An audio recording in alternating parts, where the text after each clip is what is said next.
Get ready to get sticky. Sticky Situations is sponsored by Corona Crush. Corona Crush is creating Jewish couples always. Join the Facebook group. Just search Corona Crush and look out for virtual speed dating events happening every other week. They're 100% free and 100% Jewish. Hello, everybody, and welcome back to another episode of Sticky Situations. I'm your host, Rachel, which obviously you already know because I'm unforgettable. Everyone, whatever platform you're listening on right now, if you're not already following or subscribed, please hit that follow or subscribe button. Everyone, also give us a 5-star rating and a glowing review. Nice reviews only, please. Go follow Sticky Situations Pod on Instagram. Follow Sticky Situations Pod on TikTok. You can join our Sticky Situations Loop group. Even though we've talked about the Loop shtick, we're still not a big enough group that you have to pay to see the members, so that's a good way to join the group. If you would like to be a guest on my podcast, I'm looking for more guests always. So please reach out to me. You can either send me an email at stickysituationspod@gmail.com or send me a DM on Instagram at stickysituationspod. Same goes for if you would like to date any of my single guests. If you're listening to an episode and one of my guests who says that they are single sounds like someone you might be interested in, feel free to send me a message. I can't make any promises, but I will always try. Okay, everybody, I have an extra special episode today, so we're going to get right into it. So I have the honor and privilege today of speaking with bailasebrow. She is a world-renowned global matchmaker / shotcon, a relationship coach, and president of bailasebrow Events, LLC. Her work has been featured in major publications, including the New York Times, through her dedication to helping singles find their soulmates, whether through one-on-one coaching, her signature large-scale singles events and Shabbatones, or by organizing and facilitating programs for numerous organizations. Baila has been instrumental in the creation of over 500 marriages and families. Baila is also an acclaimed journalist, inspirational international speaker, and a longtime weekly columnist for the Five Towns Jewish Times. She is the producer and host of the syndicated podcast, The Definitive Wrap, where she explores timely issues affecting relationships, society, and the Jewish world. In addition, Baila is an educator and a passionate advocate involved in human rights and political causes. She serves as the president of Neshama Advocates, Inc., where she continues her commitment to advocacy, education, and social justice. So everyone, please welcome Baila. Baila, welcome to the podcast. Thank you so much, Rachel. I appreciate the honor and privilege of being here. Of course. Thank you so much for being here. It's my honor and my privilege. I know I just gave like your intro and gave my listeners a lot of information about you. But I guess where we could start is let's talk about like some of your matchmaking experiences and your backgrounds. I know you've had like a very successful career in matchmaking. And so I just wanted to know, when did you get into matchmaking and how? What made you want to start getting into matchmaking? Okay, so I guess you could say that I was born to be a matchmaker. From the time I was little, I used to tell my parents that I think, for example, Mr. So and so should marry Miss So and so. And as a teenager, there were a few spooky circumstances that one can say was coincidence. And I probably told myself the same thing. But then when I turned 18, I made my very real first shidduch. One day I suggested a match between two people I genuinely believed were compatible. I didn't know them very well, but just a little bit that I did know about them, I just had a very strong feeling. Intuition has a lot to do with it. And they got engaged. I mean, they dated and they got engaged, they got married, and then another did, and it just took on a life of its own. At some point I realized that this was not coincidence. It was a responsibility. So that was when I was 18, decided that it's necessary to run singles events because people don't necessarily have the opportunity to meet other singles from all over. So I organized my first hotel Shabbaton at 19 years of age. Wow. Yeah, I had no clue what I was doing, but when you're young, you've got the courage, and I just went for it. I didn't know what I was doing, but I just went for it. It was actually at the Homoac Hotel.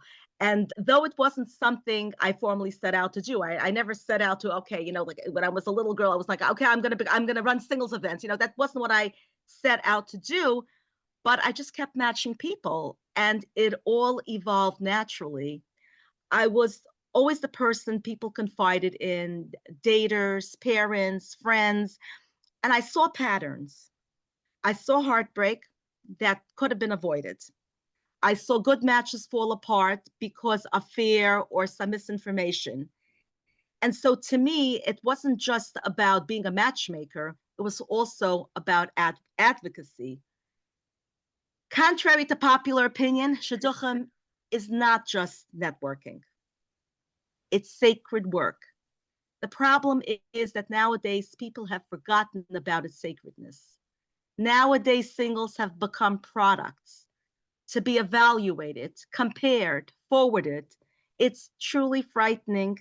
And you know what? The facts speak for themselves. Never before in history have we had so many people who want to get married and can't. So something is seriously wrong with the system. And I thank you, Rachel, for the opportunity of your podcast to say it like it is. Of course, we always say it like it is here on Yeah, no, Sticky Situations. not because I need to get it off my chest. People know what I think. I don't hide my feelings, but it's really about calling out what is wrong.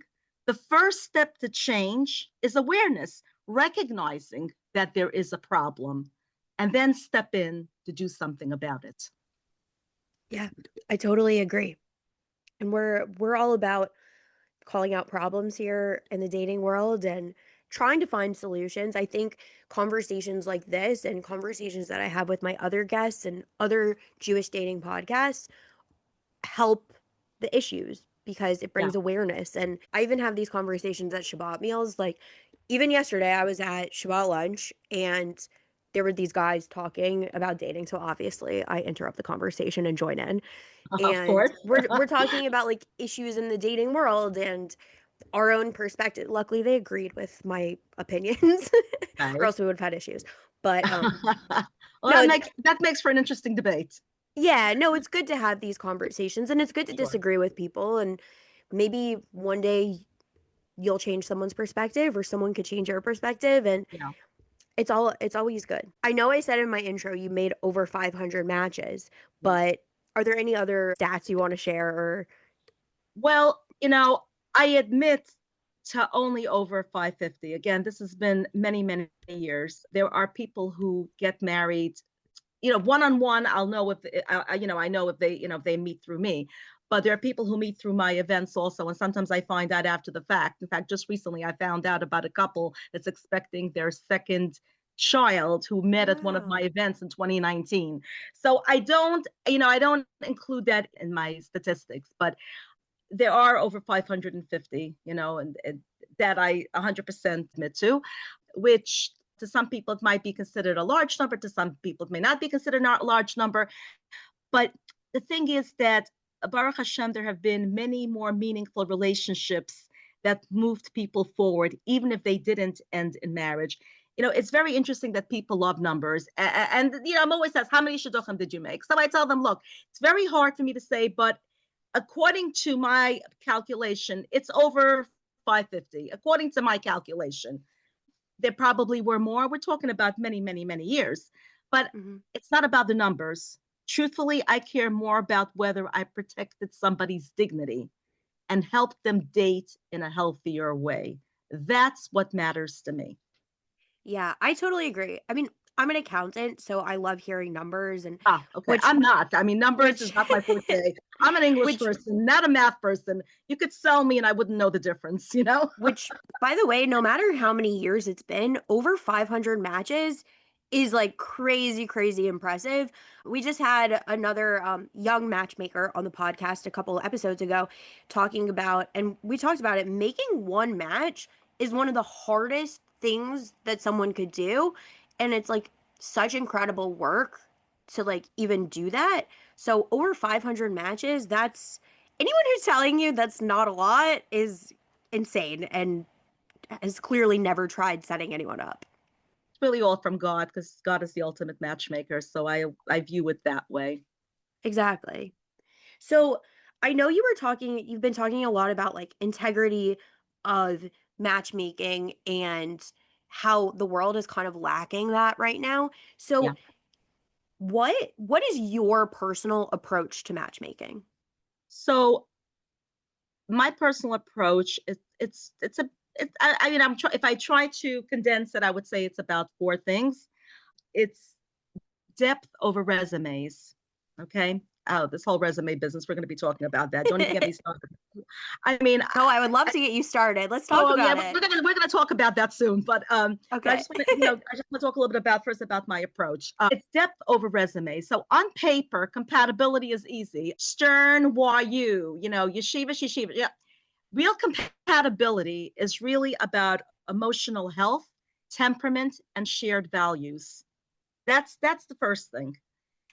Everything else doesn't matter. The other thing is protecting dignity at all costs, not oversharing, no turning people into bullet points, which is what the resumes have done, turned people into bullet points. Another thing is slow clarity over fast pressure. In other words, don't manufacture urgency. I don't manufacture urgent. I don't make anybody feel urgent. Oh, this guy is in town up until Monday. So this is you. If you don't meet with him now, you don't go on a date. That's it. You lost your opportunity. No, no, no. That's not how it works. If and I get calls from people. My son is going to be in New York, or I'm going to be in New York for another few days. So can you set me up with a few dates? That's not matchmaking. If Yeah. it works within that time frame, great. If not, you know what? If we're going to already go with using technology, then why not use Zoom? I mean, we're using technology where resumes are concerned. Why not use Zoom dates or FaceTime? If it doesn't work out, it doesn't work out. And the other thing that I focused a lot on is remembering that ultimately Hashem is the ultimate matchmaker. He is the ultimate shadchan. The matchmakers, the matchmaker of a match of a shidduch is his chosen partner to make it happen. We do our hishtadlus.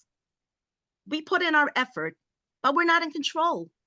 After all these years of matchmaking, I do not take any credit for my shidduchim. I consider it a privilege to be working with Hashem.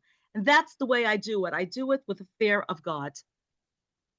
No, it's amazing. And I like what you're saying about not putting the pressure on the situation because I found even in my own dating experiences working with matchmakers, people, there's always a sense of urgency. It's like you need to decide right now, do you want to go out with this person?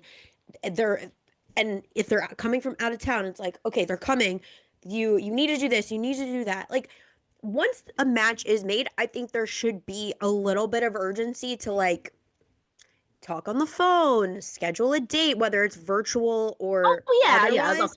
oh, But absolutely, absolutely. In fact, one of my pet peeves is when I introduce a couple to one another. The guy gets the phone number and he doesn't call the young lady. I just had this happen to me just a few days ago, and I'm really very upset. There's a young man who said yes to a young lady, and he was supposed to call her, and he didn't call her. And then I find out he never got in touch with her. So I contact him. Turns out he backed out. I mean, he has her waiting for a call for a few days, and then he backed out. That's it. It's not going to happen. Like, why? He's not giving me an answer. And it's probably better he didn't give me an answer because if he doesn't want to give me an answer, he'll make something up. And either way, it won't be good. But, yeah. the only time I will express urgencies, as you said, if I give somebody a phone number, right, and the person's expecting a phone call them, and that's it. They may both decide on the phone that they're not for each other, and that's okay. But if someone's expecting your call them in a timely manner.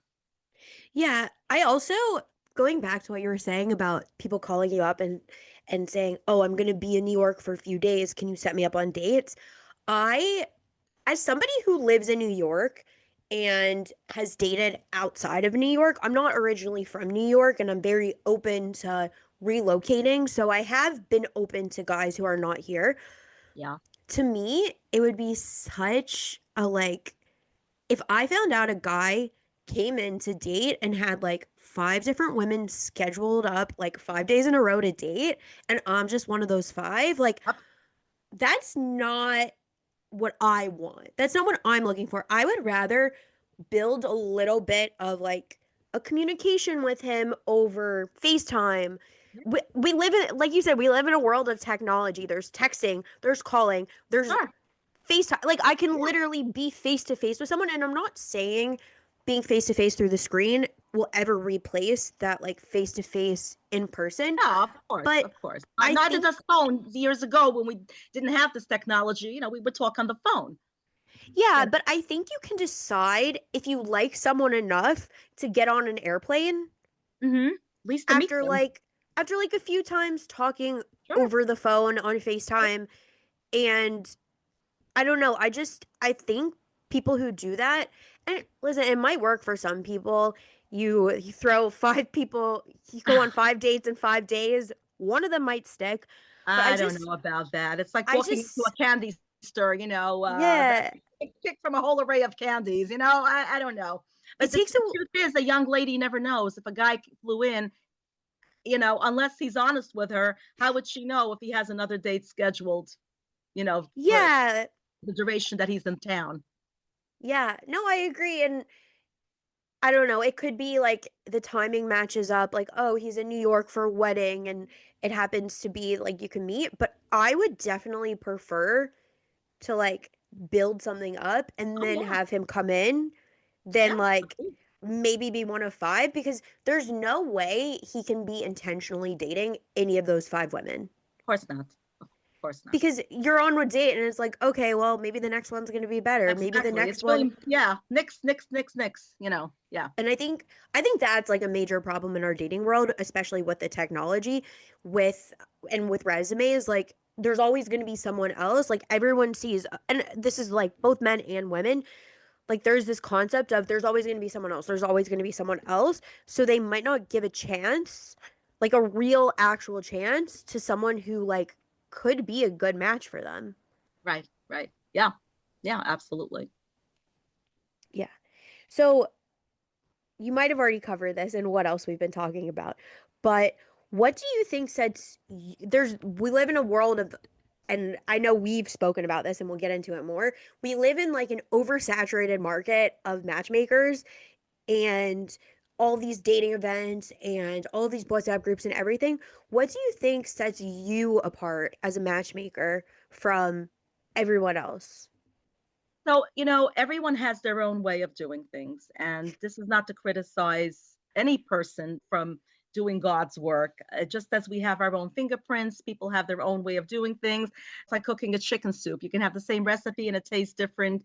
Three different people could use the same recipe and yet it tastes different. But what I feel for myself, what I feel sets me apart is I refuse to commodify singles. Singles are human beings. Being single is not it's a status. It's like, what is your marital status? You're single, divorced, widow, whatever it is. It's a status, but it does not identify. It's a marital status. That's it. But it does not identify who the person is. You are not a single. In fact, it upsets me when I hear other matchmakers refer to their clients as my singles, or they say that, oh, my singles. I'm like, I just, it makes me nauseous. There are people who, they run events, or matchmakers who run events, or just people who do, run events on their own. They say, oh, that age group, that's my market. You are going after my market. Really? Really? No, it doesn't work that way. No, you don't. Nobody belongs to anybody. It doesn't Yeah. work that way. Also, I don't allow lashon hara disguised as research. That's one thing I always focus a lot on. So when people call for references, I mean, that's a big thing today. And this whole reference business is really just getting somebody else's opinion. Not only that, but the people who are giving the references, they become experts, and they'll say, I don't think she's for you. I don't think he's for you. I don't see it. And there are so many shidduchim that get messed up because they call references. And I always tell everyone, don't call the names on the resumes. Number one, not only is it not going to be accurate, you don't even know if that person is really a true friend. You sometimes need to do a reference check on the references.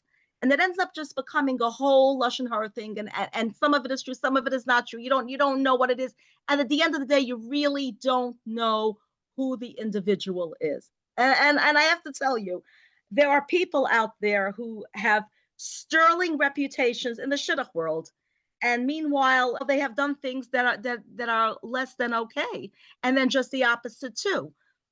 I also push back against panic. When people panic, oh, he didn't call me. We went out last night and I still didn't hear from him. Well, it's only been what, like 8 hours, So, just relax, take it easy. No, so I push back against panic.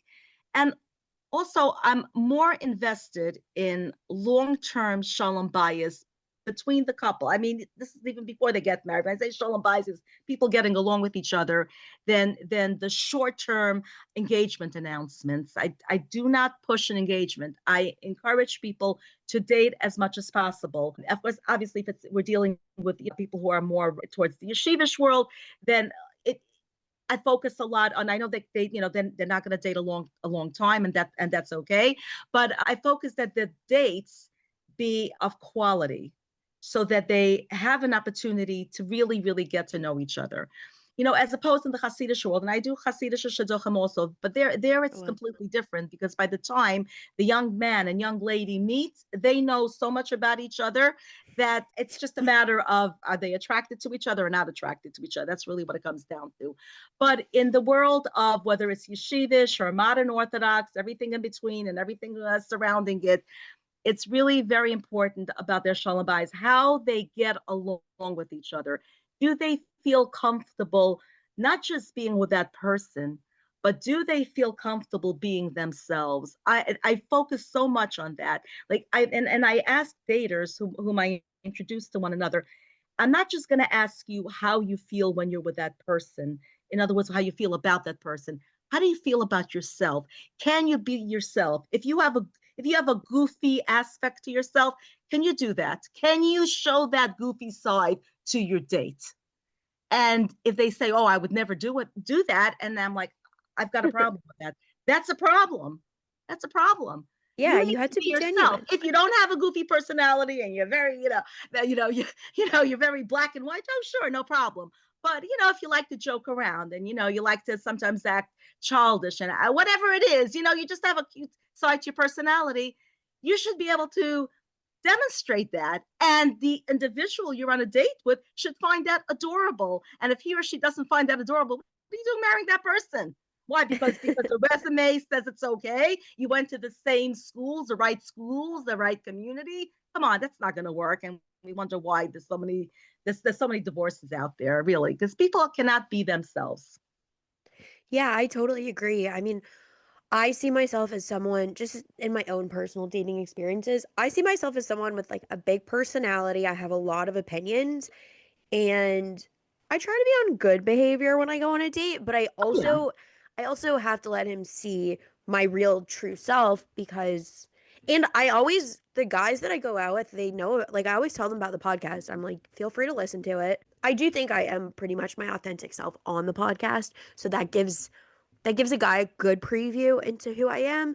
right. I'm a little bit more buttoned up on the podcast than I am in real life. I Oh can yeah. be I can be a little more unhinged in real life, but yeah, it's so important because if you're hiding who you actually are, like you're not going to hide who you are for years and years of marriage.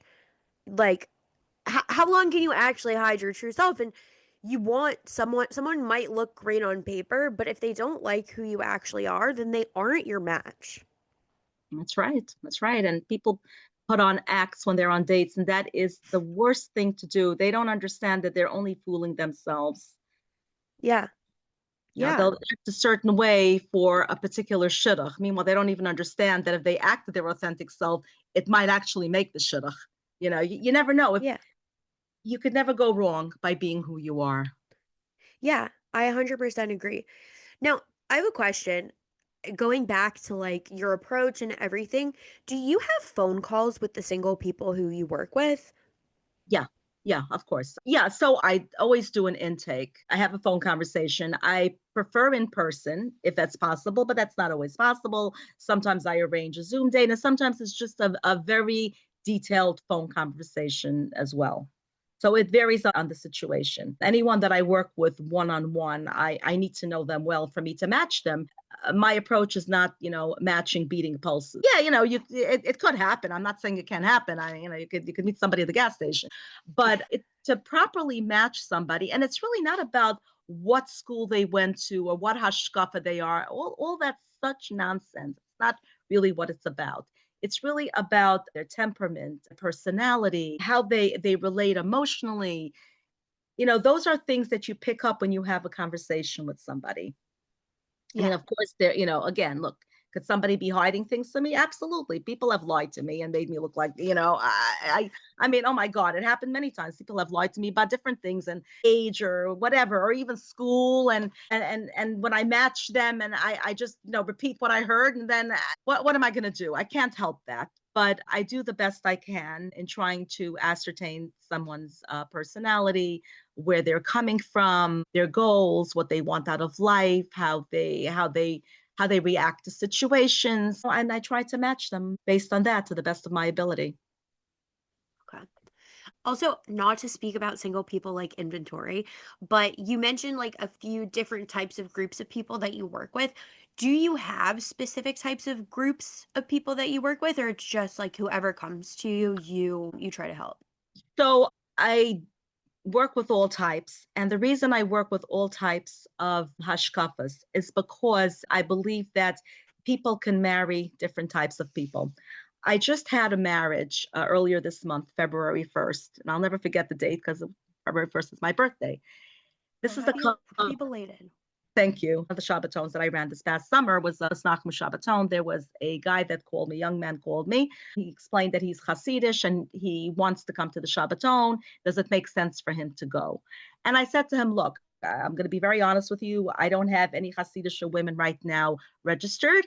But I don't know, there could be somebody there that might be open to dating a Hasidic guy. You never know. Hashem is in charge, but I'm being honest with you. I don't have any Hasidic women registered as of now, but you never know what could happen because Hashem is in charge. Okay, he registered. Okay, this was 8 days before the Shabbaton. 2 days before the Shabbaton, I get a message from a young lady who I knew. She had been to my previous events as opposed to the guy who called me who had never been to any of my events. Anyway, so she wants to know if there's still any spots open for women. And I told her, actually, we're sold out, but if you really want to come, I'll find a spot for you, because she was looking to share a room. She wasn't looking, because we were all out of rooms. She wasn't looking to have a private room, as long as she was going to share a room. Okay, I found the spot for her. Okay, this is 2 days before the Shabbaton.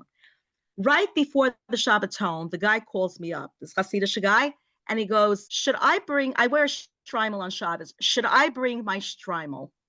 And I said to him, look, I can't tell you what to do, but the young lady that's going to be interested in you is going to appreciate your authenticity. So if you wear a shtreimel, bring it. All right. Now, he met this young lady. They dated, they got married on February 1st. I found out the backstory at the wedding from the husband's mother, Wow. that at the Shabbaton, it was the Shabbos lunch, the guy tells her, I wear a shtreimel. He wasn't wearing it. He still wasn't comfortable wearing the shtreimel. He kept it in his room. He brought it, but he kept it in his room. And so he told her, by the way, I wear a shtreimel. And she said to him, you wear a shtreimel, so why aren't you wearing it now? It's Shabbos. And he was so impressed with that. I want you to know she was nowhere near Hasidish. Nowhere near Hasidish. I mean, she was just a regular these were two young divorced people in their early 30s. She would have fit into a modern Orthodox group. She could have fit into maybe a yeshivish group, whatever it is. So that's why I don't believe in working with one particular hashkafa, because people from different hashkafas could marry each other. It's not about what you wear, it's about what you want out of life, as this lucky couple discovered. Yeah, that's so funny. So did he put the Strymel on? I don't remember if he put the Strymel on at the Shabbaton because I was very busy, but she told him to put it on. So my guess is that he did. I don't know, but he was very impressed with that. He did wear the Strymel at the wedding, that I could tell you. That's great. Do you so okay, so you just said definitely all across the different hashkafas. Do you also work with people across different age ranges too? Oh, for sure. Absolutely. I work with different age ranges. Anything, when people ask me what ages do you work with, I say 18 to 120. I stop at 120. If somebody makes it to 121, okay, well, As long as they're that's not fine. being matched with That's each it. other. 18 to 120. Yeah. And when I run events, I target specific age groups. And if it's a hotel program, then I have different sections where singles sit. I'll have the younger section. That's not to say that people can't talk in the lobby, but when I do evening events or home hospitality Shabbatones where it's a limited amount of people, it's very age group targeted. Okay. But yes, I do service all age ranges. Just trying to give my listeners like a little bit more of your Yeah. background. And okay, so what do you think are some of the biggest challenges you face as a shotcon? Parental anxiety. Oh, big time parental anxiety. Parents call me in tears. My daughter is 26. She hasn't had a date in a long time. Parents of even young men, there's tremendous parental anxiety, and I get where they're coming from because it's every parent's wish to walk their child to the chuppah. In fact, from the time a baby is born, one of the brachas you wish the parents is that the child should grow Torah, chuppah, and masan tovim. Chuppah is one of the things. The baby was just born, but yet the word chuppah is one of the blessings. So every parent wants to live to see their child get married. And if their child is not married past an age that they thought the child would get married, there's tremendous anxiety. I try to impart upon them not to let that anxiety rub off on their child because the child is suffering too in his or her own way, especially if they want to get married. So that's one of the challenges. Another challenge is information abuse. And the biggest biggie is the resume culture. That's what destroyed the shidduch system. We were talking about that earlier. Don't get me started Yeah. on talking about resumes. The resume culture really, truly destroyed the shidduch system. That and photos. When the resume business, so to speak, because I can't think of any other way to refer to it, when it started, I spoke against it very heatedly. I would say 15 to 18 years ago. I was very outspoken against it. I used to give talks and tell people, wait till Lag BaOmer, get all the resumes together, wait until Lag BaOmer, make a bonfire, and throw the resumes in there. I warned everyone that this is going to be the beginning of the end to Orthodox singles marrying young. And it's a fact. Orthodox singles used to marry young. It was a known thing. Oh, Orthodox people get married young. It was a known thing. Not anymore. In every Orthodox circle that plays into the resume business, there are tons of single men and women in their 40s. This never happened before. There is nothing wrong with them. I meet these people. They're attractive. They're accomplished. They're from good families. They're normal, so to speak. So Not all when of them. well, you know what I mean. Normal is relative. Normal, no, you're right. Listen, there could be a 20-year-old that's not normal. You know what I mean? But I'm saying I'm meeting people in there's 40s that there's nothing wrong with them, at least as I can see. I mean, I don't do a psych evaluation, but so when I warned people against resumes, I prayed that I would be wrong. I really prayed that I would be wrong because I didn't want to be right, but because that would mean that there would be more singles out there and less babies being born. But not only was I right, it's even worse than I could have imagined or predicted. And honestly, it's created emotional exhaustion. Singles today are carrying so much pain. And then there's also the danger of public commentary culture. People feel entitled to weigh in on someone else's future. That's new. That's all new. And it's destructive. Can you elaborate that on the public commentary culture? Like what you mean by that? So people have commentaries as to why somebody is single. Oh, Oh, I oh do my this. goodness. Oh, I'm he's guilty. he's whatever age. Oh, he's a 38. Oh, that means he's not normal. Really? And girls have said that to me. Young ladies have said it to me. And I said, really? Did you do a psych evaluation? No. Well, then how do you know he's not normal? Oh, there must be a reason that he's not married. Well, why are you not married? I mean, I don't like to do that to people, but if you're going to judge why somebody is single, or come up with a commentary why someone is single, whether you're a male or a female, then I'm going to ask you the same question. You know, you want to ask someone on a date why they're single. There are many reasons why somebody is single. Yes, the resume and picture culture has destroyed shidduchim, but also there are people, men and women, that start dating later on, either because they want to wait until they're financially stable, both males and females. Some because they want to finish their schooling, and they want to make sure that they're able to fully concentrate. There's so many reasons why somebody is single, but to say, oh, they're single because they're not normal, or if they're single, that means they're not moral, or whatever somebody wants to. It's really common, and that's why I said commentary. It's just commentary. Look at the person for what he or she is, and then make the determination. If you want to say that he's not normal or she's not normal, okay, because that's what you discovered after getting to know them, that's fine. That's your opinion, and you're entitled to it.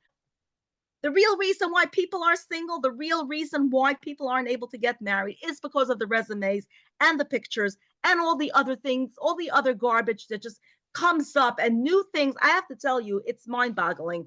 Every day I think, okay, what new thing is going to pop up that's supposed to help people get married, but if anything, it's really stopping them from getting married. It's kind of like putting a fence around it. Yeah. When you talk about like resume and picture culture, are you talking about like pickiness with it? So the best way I could answer that question is explain how matchmaking was done before this resume business. So Yeah. first of all, years ago, there weren't as many matchmakers. Now everyone and their grandmother and their grandmother's brother and their grandmother's brother's friend's friend is a matchmaker. Everyone today is a matchmaker. Now, truthfully, any person can be a matchmaker. If you have a friend and you know somebody that's good for your friend, that's fine too. But I'm talking about where people claim that they are professional matchmakers, or they'll join a WhatsApp group and they see singles names and they're matching numbers, and they don't even know if that person is dating or not. They're a matchmaker too. So, but I'm going back to the days where, and I'm not talking about back in the biblical days where, there was one matchmaker per town and she was given a chicken to live off of, and a cow. And I'm talking about even going back 20 years ago. Every community had one or two matchmakers, and we got to know the singles, and not just within the community but outside the community too. We got to know them, we had conversations with them. And by the way, that's what I do now. Even with all the technology, I still want to get to know the person. And in fact, when I speak to singles on the phone, they say, and I ask them questions, they say, well, it's on the resume. And I tell them, I don't want to read your resume, I want you to tell me. So yeah, so the way matchmaking was done is the matchmaker got to know the individual, and based on the matchmaker's intuition, he or she would make the match. Problem is that today, the matchmaker's intuition means absolutely nothing. It doesn't matter what the intuition is. It's all about what's on paper. And I'm actually going to give you an example of a situation that had happened, which actually ties in a little bit to working with different hashkafas. So I received a call from the mother of a young lady. She was heartbroken. Her daughter is 26 and she's beautiful and she can't find anybody. And she's telling me a little bit about her daughter, about her family. So the family is Hasidish, but the young lady is not. And she was looking for a YU type of guy. And she said the YU type of guys don't want to go out with her because they look at the resume, and the resume shows that she comes from a Hasidic family, but she's really very YU and even dresses like a modern YU. And she explained that, her daughter doesn't cover her knees all the time and she wears shirts above her elbows, and she's looking for that type of a guy. All right. Anyway, I get to know the daughter, and I had an idea for her of a YU type of guy that she was looking for, because I just felt that guy goes for that look, the look that she had, and also personality wise. Anyway, I called him. I said, I have a young lady that I would like to introduce you to. Send me her resume. I sent him her resume because I had absolutely no choice. When in Rome, you do what the Romans do. And I don't hear from him. I call him. He ignores me. All right. I finally get a hold of him, and he said, no, she's not for me. I'm looking for a stern type of a girl.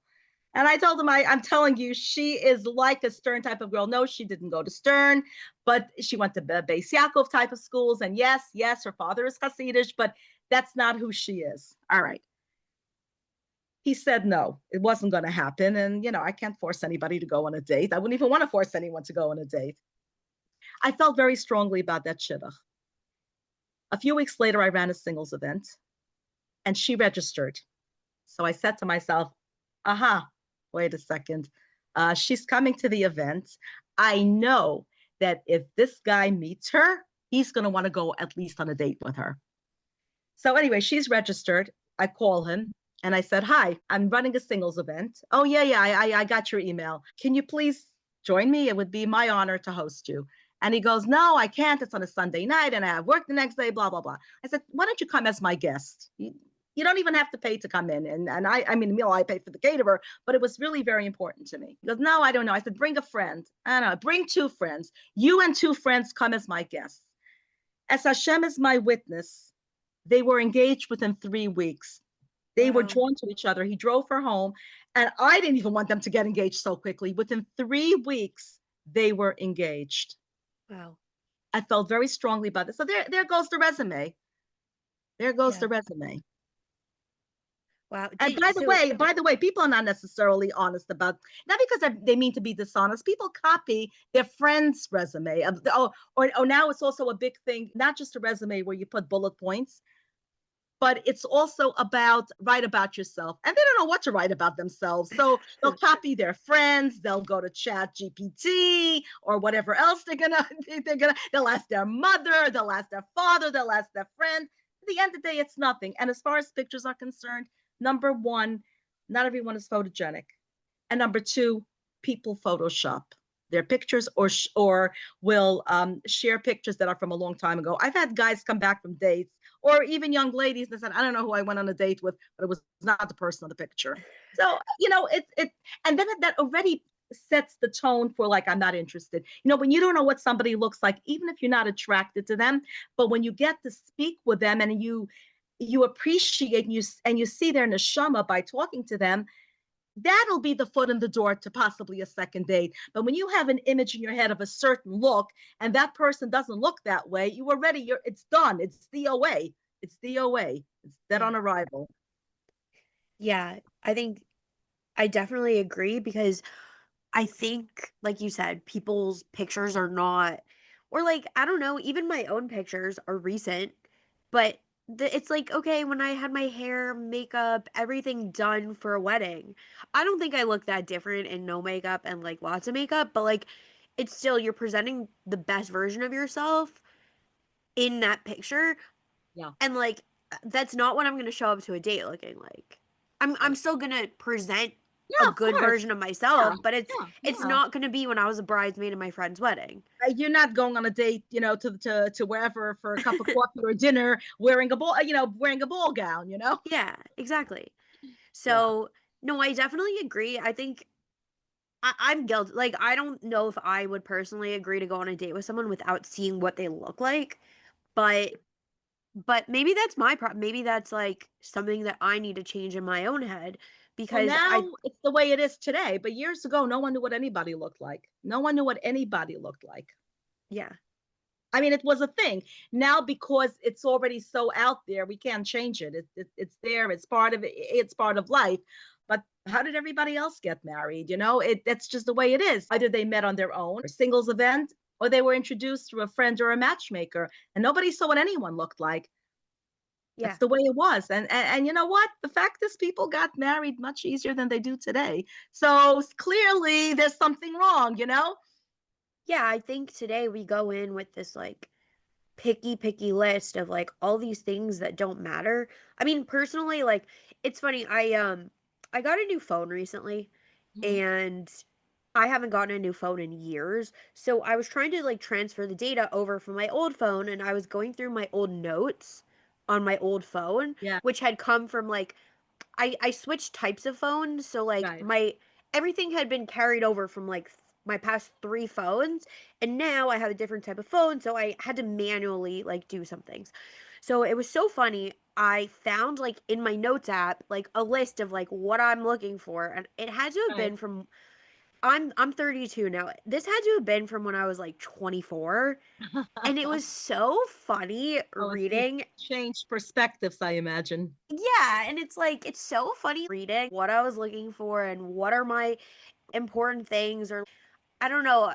Even when I talk, I'm still very close with one of my roommates from seminary, and we talk all the time. She's married. She's been married for a few years. She has two kids, but we talk sometimes, and we don't always talk about like my dating life, whatever. There's other things going on. Like I don't think the most interesting thing about myself is my dating life. I have a lot of other things going on in my life, Right. but it's funny because sometimes she'll bring up like a random thing that I had said that was so important to me when I was Mhm. 19 years old, Yeah, and we were sure. talking about a future husband and dating, and I was like, "Oh my gosh, that is not even on my radar anymore." Like, Right, right, right. Yeah, yeah. You matured and, yeah, sure. yeah, but it's like it's so funny when you go in with this like picky list, and not everyone is like me. Like now my list is like bare minimum, which is sad.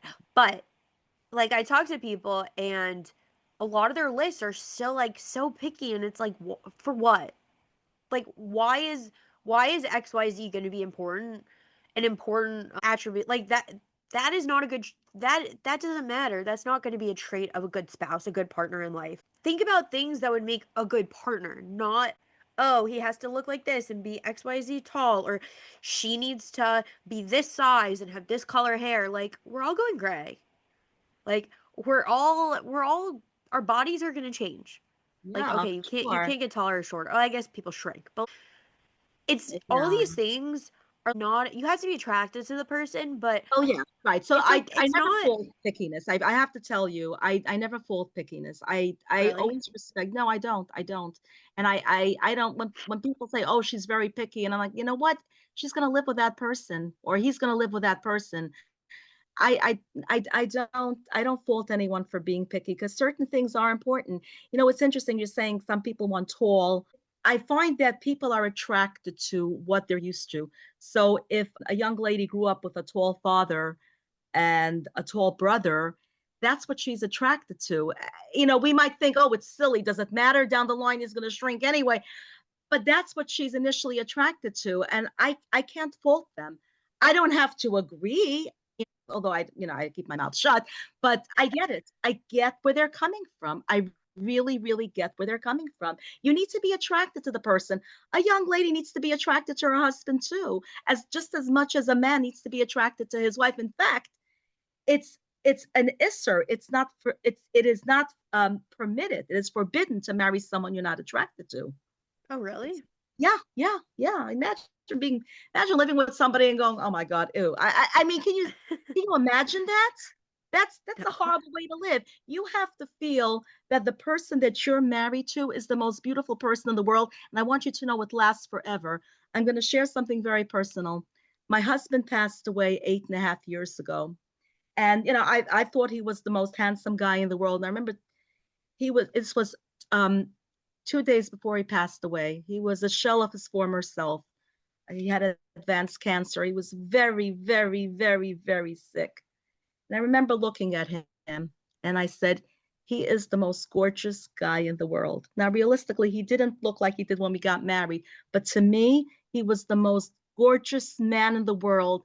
And there's nobody else I could ever be attracted to but my husband. So it stays on when you feel that way about the person. And he felt, by the way, he used to think the same way about me. And you should know when I was sitting next to him in the hospital, I looked worse than something the cat drags in. But in his eyes, he saw me as beautiful. And I promise you, I was not. I was sitting there for days, not showered, not changed, nothing, a mess, no makeup. But to him, he still had the image of me when he married me. He was attracted to me and I was attracted to him. I mean, of course, there were other wonderful qualities that were important to us that we had where we were able to decide to get married, but it stays for life. It does stay for life. So yes, attraction is important. It shouldn't be the only thing, and it's a mistake for people who marry just for physical attraction, but it has to be there. You have to That has to be there. It has to be there. And I respect anyone who feels that they need to be attracted, whether it's a man or a woman. And Yeah. by the way, it's not a certain look. It's not about having blonde hair, red hair, green hair, purple hair. It's not about that. It's just what you find attractive. Yeah. For me, I guess the only thing that scares me is a guy who, and maybe this goes back to what you're saying, like the only thing that they see is attraction. Like if a guy wants to marry me because of what I look like, I know for a fact what I look like is going to change. Yeah. I know I'm going to get pregnant, God willing. I know Yes. my body's going to change having babies. I know my body's going to Yeah. change as I Yeah. age, Absolutely. and like it happens to everyone, and Yeah. I don't want to wake Absolutely. like my biggest one of a fear is like I do all of this to carry a baby, to have a baby, and then my husband, you hear so many stories. Like, okay, I'm on the internet a lot, and I'm not saying they're all Jewish stories, but you read these posts in these Jewish women's groups. I see people online tell these stories of how they got pregnant and then their husband tells them they're not attracted anymore Yeah. and they end up getting divorced and like that like there's a lot of reasons why people can get divorced and I think there Yeah. are a lot of reasons why people should get Mhm. divorced. But if that I think that would be like one of the worst things go through all of this. And as a woman, I know personally my body changes all the time. My body can change between days. It depends Oh, like absolutely. where you are in your cycle. It Hormonal. depends Oh, absolutely. what Absolutely. I ate Everyone's for body. lunch. Like, Oh, 100%. That's right. Whatever you eat for lunch, by dinner, you could be bloated. That's the way it is. Our bodies change. And by the way, not only do our bodies change, but weight shifts too. yeah. You could be the same weight, but somehow the outfit that you wore 2 months ago doesn't fit. Because yeah, listen, you know, that's Yeah, normal. That's natural. exactly. So I guess like that's my take on that. That like I as a woman, I just know my body has changed so much that I would be so scared if somebody was like I mean, and obviously someone's not gonna say, "Oh, I'm just in it for the looks," but I would hope not. But if that's their actual what's actually behind it, or they're like, "Oh, I just want someone with this type of look," and that's what all that they're looking for, when that look changes, are your feelings gonna change? Right. So we take a lesson and look at couples who've been married a long time. They don't look like they stepped out of a fashion magazine. Look around your community or any other community, and you see women who their bodies have changed and the husbands are not running out on them. Any husband that's going to cheat on his wife because she gained a few pounds would have cheated on her anyway.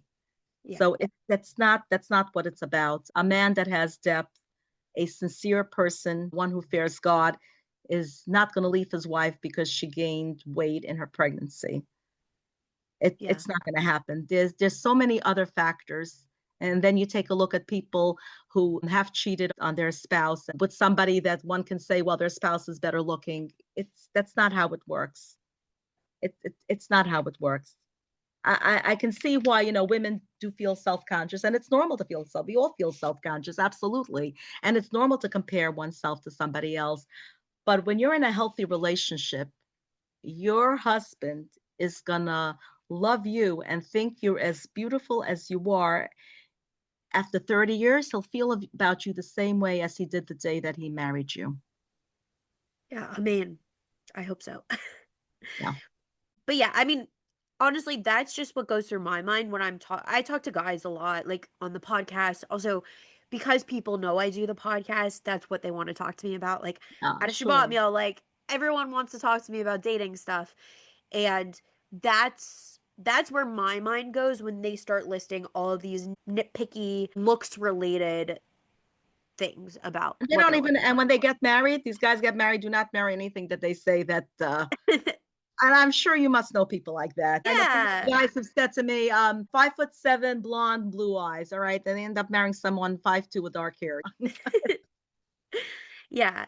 No, for sure. I think it's definitely important, but it's also an important distinction. Like that you have to be attracted, but there has to be more than Oh, there just has to, oh, for attraction. sure there has to be more. Oh, absolutely. There has to be more. I'd be very nervous if a guy told me I want to marry this her because she's beautiful. I'm like, and why else do you want to marry this person?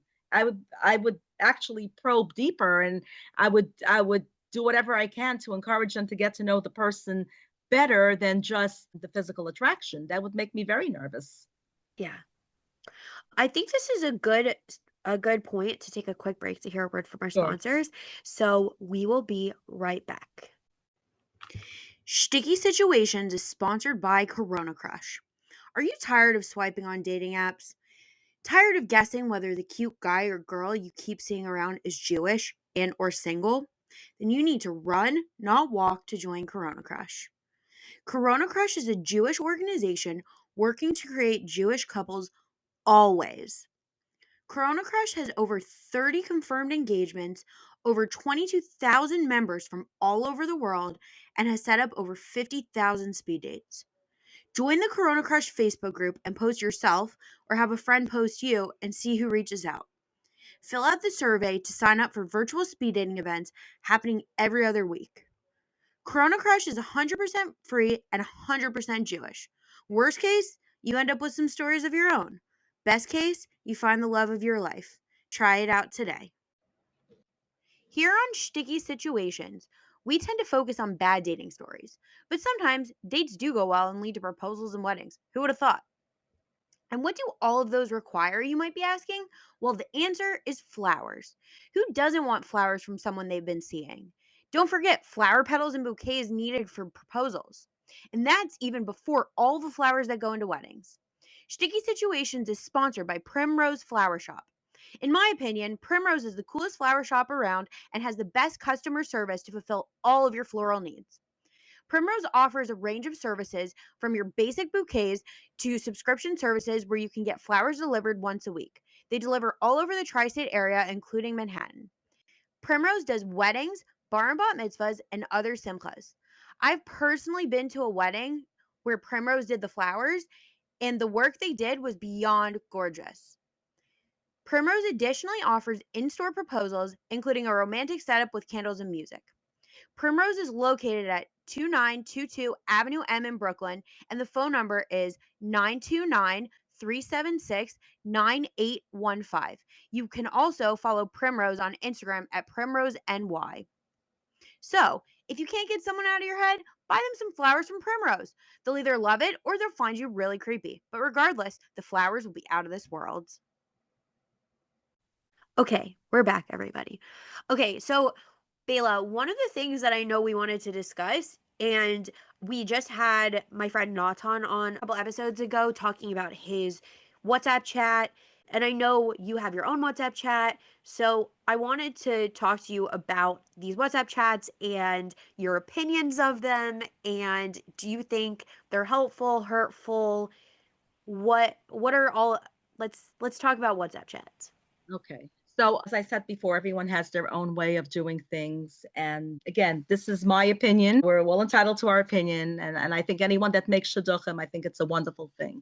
So anything that I say regarding my opinion is not, God forbid, to disparage someone else's method. But I've been doing this a long time. So I look at things from I go by statistics of okay, what worked, what didn't work. I just needed to preface that. Yeah. Yeah, no, because I don't want to, God forbid, to come across as being disrespectful in any way to any person who wants to help others.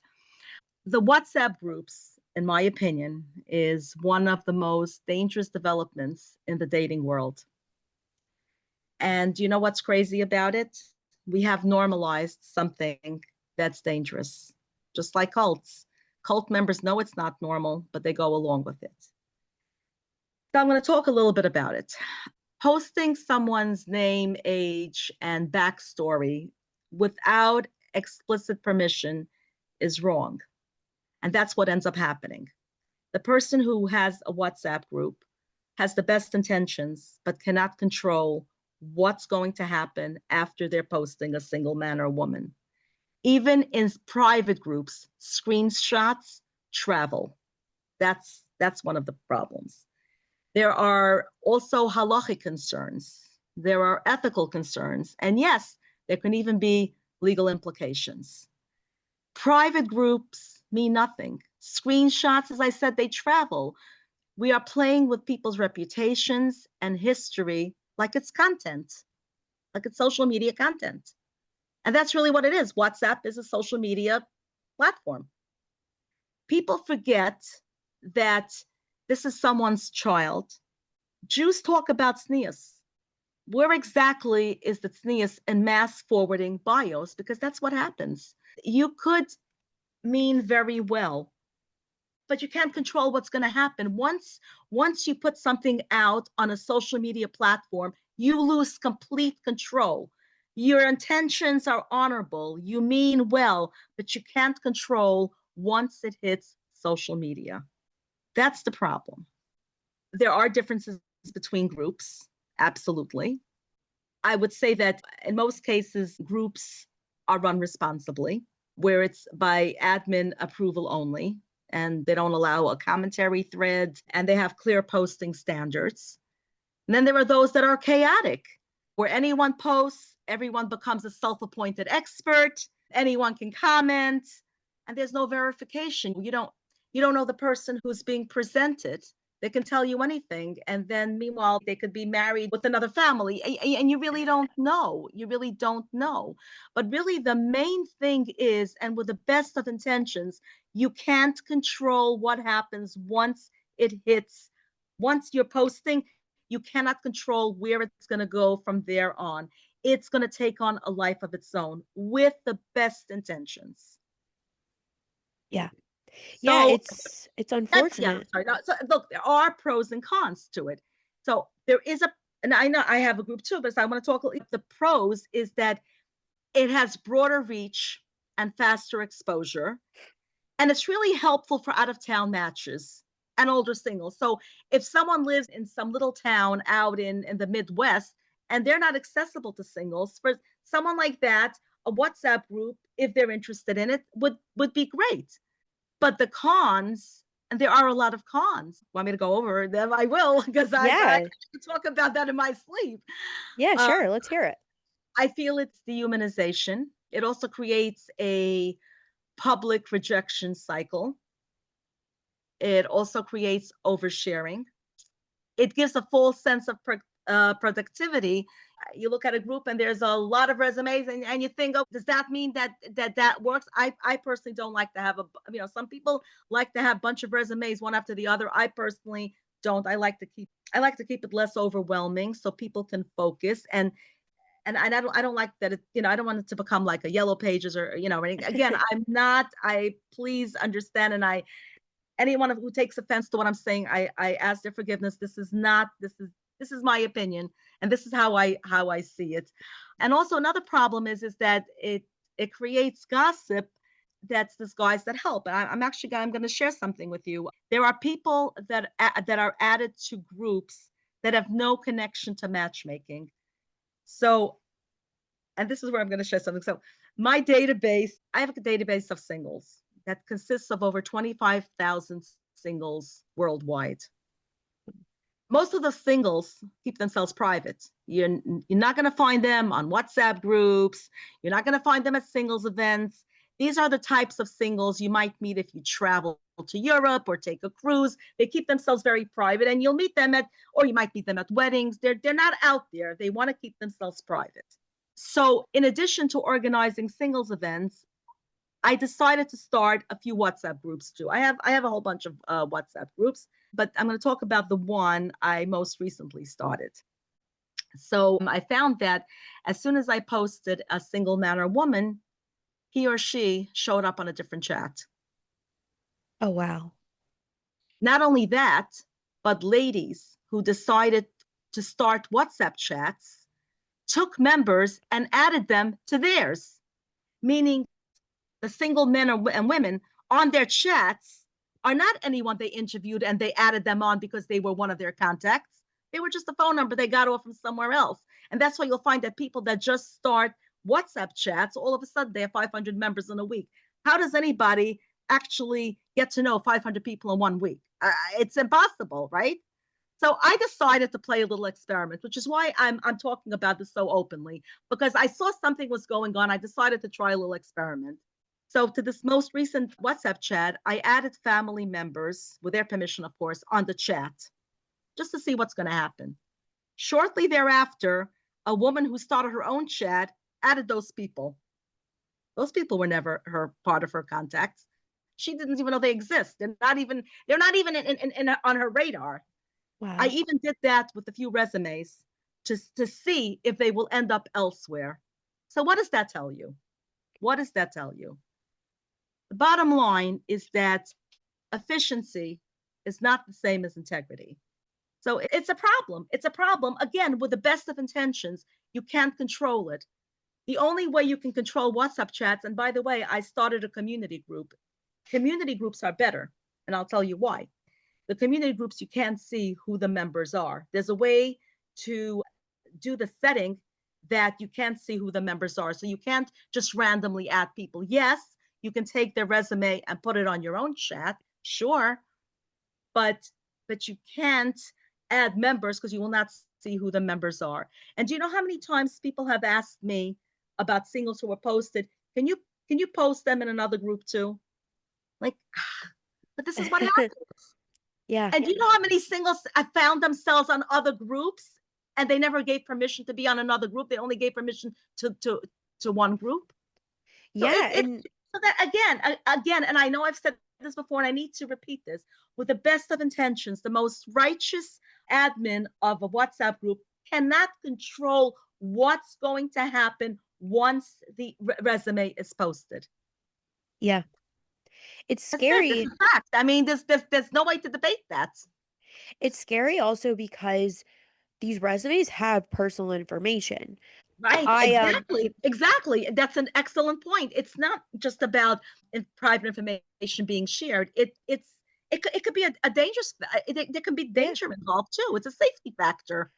Yeah, I mean, I'm gonna give a shout out to my sponsor, Corona Crush. So the creators of Corona Crush have this like online profile, and I've seen a couple other people do it. Like it's like an online profile.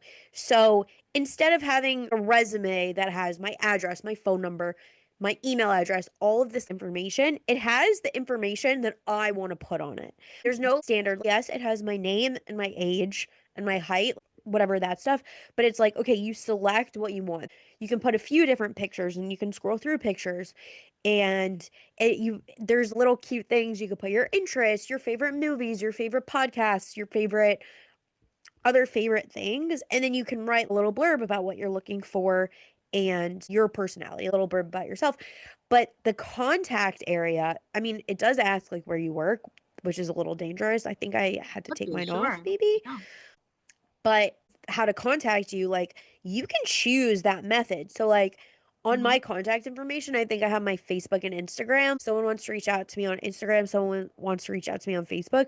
Fine. They don't have my phone number, they don't have my address. They can't, like when you post these resumes, like a lot of those resumes have a lot of personal information. It's Absolutely. School where you go to, the reference, exactly. and I've seen resumes that don't have phone numbers or email addresses of the single man or woman, but they'll have the references. So it's so easy to find out. You call one of the references, but the references phone numbers are there. Yeah.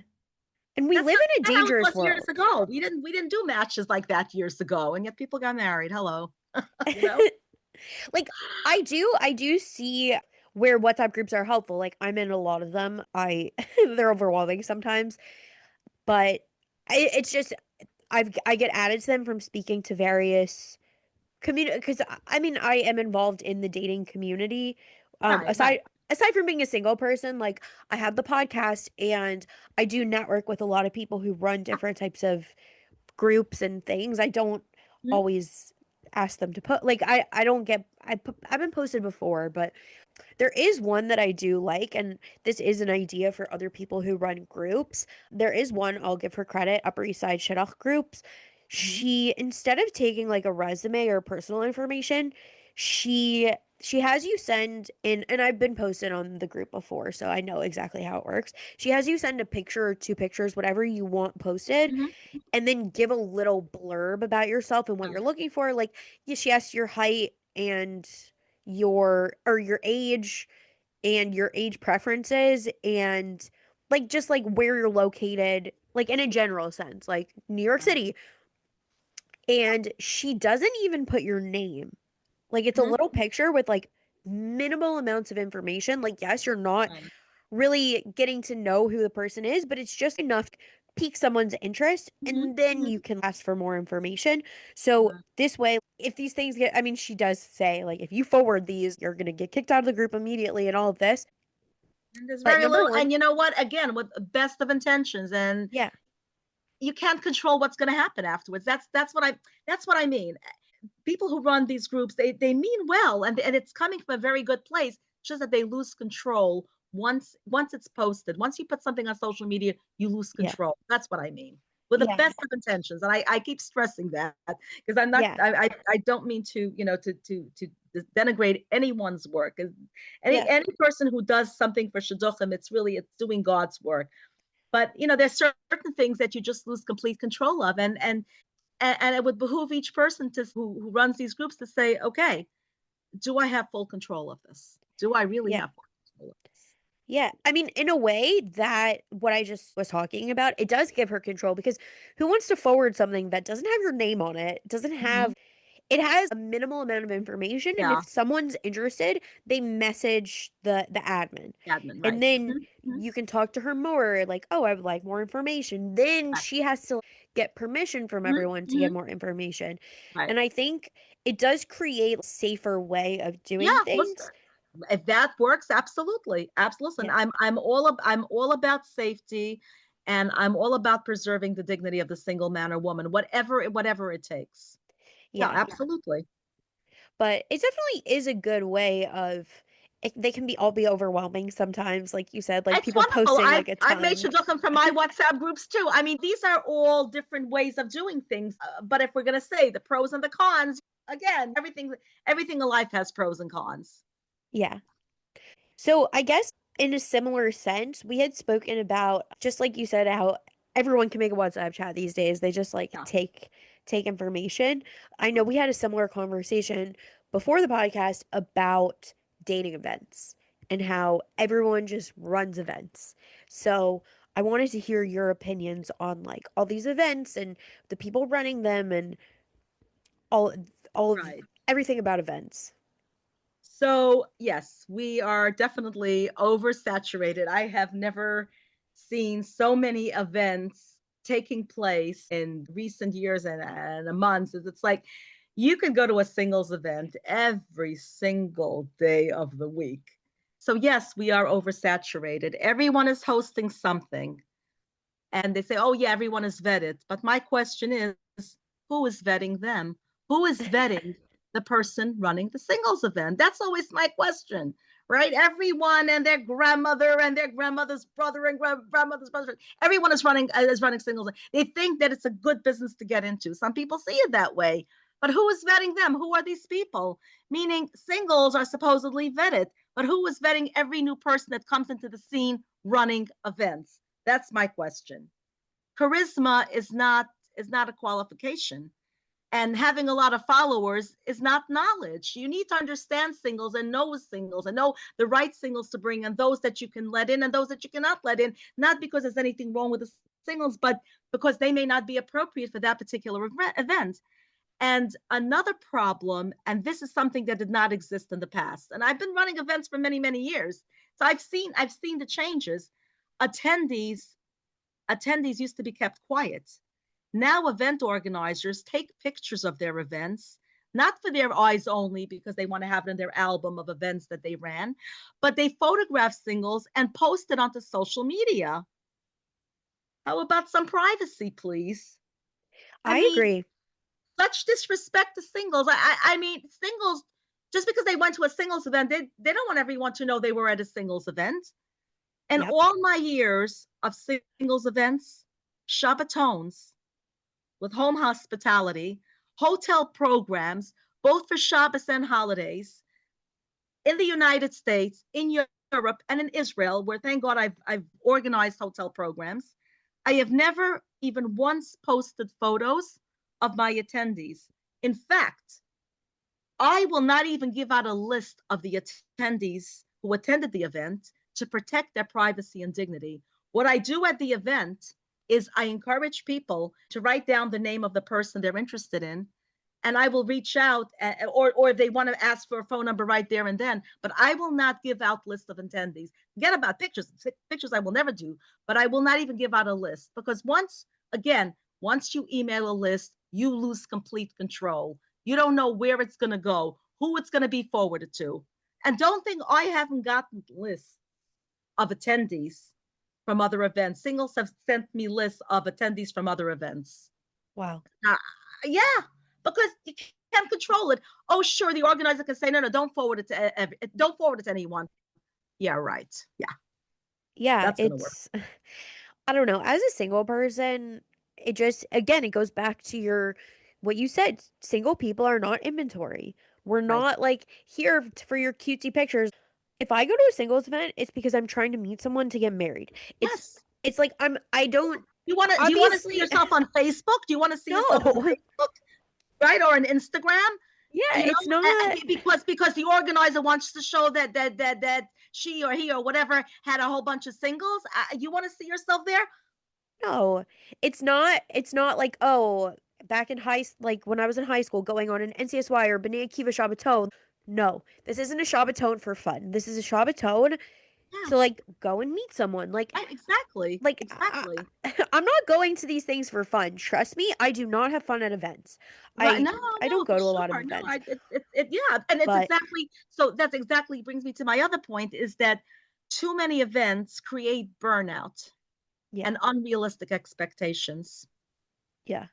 In fact, I'll tell you something interesting. I always find that the newbie at an event is usually the one that gets married.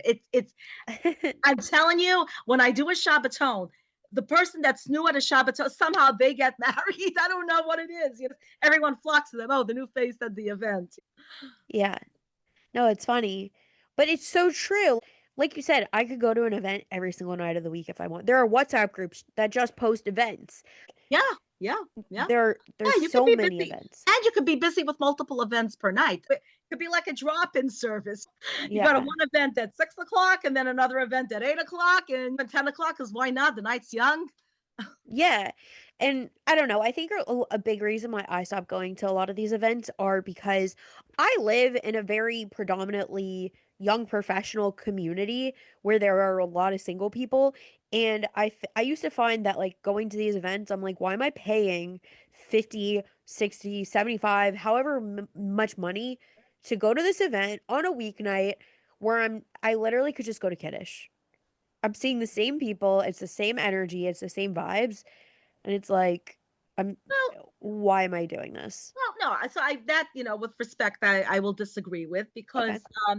because the people that you will meet at events are not just the people you're gonna see at Kiddush or in your shul. You will meet a diverse crowd of people, but it shouldn't be every single night. You pick events that you have a reputation for bringing the type of crowd that you want to meet and want to get to know. So no, some singles events are great. Thank God. Baruch Hashem, I've had a lot of shidduchim from my events, and thank God each event has produced a shidduch. And some that I don't even know about, and I find out, years down the line, after when they're expecting the second child. Actually, it's funny because I was at a wedding, this was a year ago in New Jersey, and a woman came over to me and she said, "You're Mrs. Sebrow?" And I said, "Yeah." And then she tells me her name. It didn't ring a bell. I mean, her face looked familiar. And turns out she met at one of my Shabbatons in 2012. It was at Kutcher's Hotel. It's like they do work. No, events do work. I'm not saying they don't work. It's just what I'm talking about is the oversaturation of events. Yeah. No, it's definitely overwhelming and It's not necessary to go to a singles event every single night of the week. no. That's just not necessary. Or even once a week. I think people should pick maybe an event a month, or if there's a holiday, if it's a month of a holiday, so maybe once a month an event plus the holiday, so maybe two events for that particular month. But Yeah. no, don't run to events every night of the week. It's going to cause burnout. Yeah. No, it definitely causes burnout and also like you said, picking events that are geared for you. Yeah, Not every event is geared for every person. correct. So event organizers also need to specify like, oh, it's for this group of people, this Yes, age range, this yes, hashkafa, like yes. these that's who this event is targeted to because I showed up at events. I used to go to a lot more events. I had friends who would drag me. And a lot of them we would sign up for and get there, and it was totally inappropriate for us to be there. It was totally not our hashkafa or totally not our age range. And it's And you didn't know that in advance? no. And it was just Why? Because marketed it for was misrepresented? yeah, I think some of them were misrepresented. I can recall two very clearly. Probably we went around the same time. There was one, it was geared it made it appear like it was geared towards modern Orthodox single people in our age range, and we get there and it's very predominantly yeshivish. And like I'm very modern.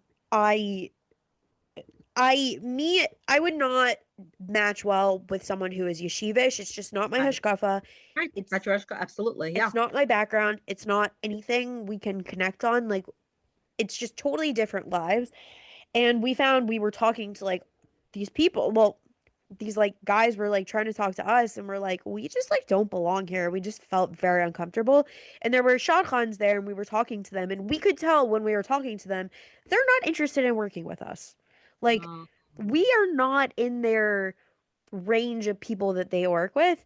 So and then a different event, I think there had to have been an age range on it, but we got there and I went with a group of friends. I was in my 20s and it was a group I went with a group of my female friends, all in our 20s, and we get there and I think the youngest guy there was there was like one or two guys that we like kind of knew who were our age, and then the rest of the guys were like in their 40s plus. And it's just like, why are it we was, here? and it was misrepresented. You're saying it was geared. The flyer stated that it was geared for people in their 20s, and they were. I think it said 20s and 30s.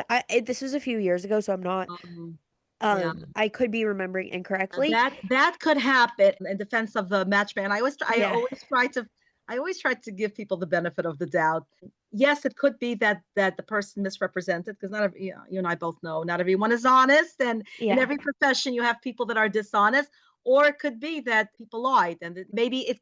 That's why it's important to know who is running the event.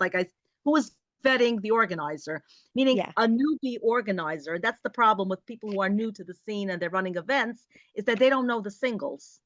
Yeah. So No, that's now if I go to an event, I'm only going to an event where I know the organizer, yes, I know it's vetted, yes, and I can ask these quite like even yes. And you ask the question, right? Because someone yeah. that's been running events for a long time, they'll tell you. They'll tell you. They may not be able to tell you yet when they advertise an event who's going to be there because you and I both know singles aside last minute, but they could tell you based on last year or the year before. In other words, they have a history, so they can tell you, and you have an idea of what to expect. And hey, you Yeah. never know, you might meet somebody and get married, you know? Yeah, exactly. It's funny, like even recently, this was a couple months ago, and my friend had asked me, she's like, "Oh, they're doing a Shabbaton in a it's like a young couples community where they invite their friends, their Mm-hmm. single friends, I've to seen come for those. a Yeah. shop Mm-hmm. to come for a Yeah. Shabbaton." And she's like, "Would you want to come with me?"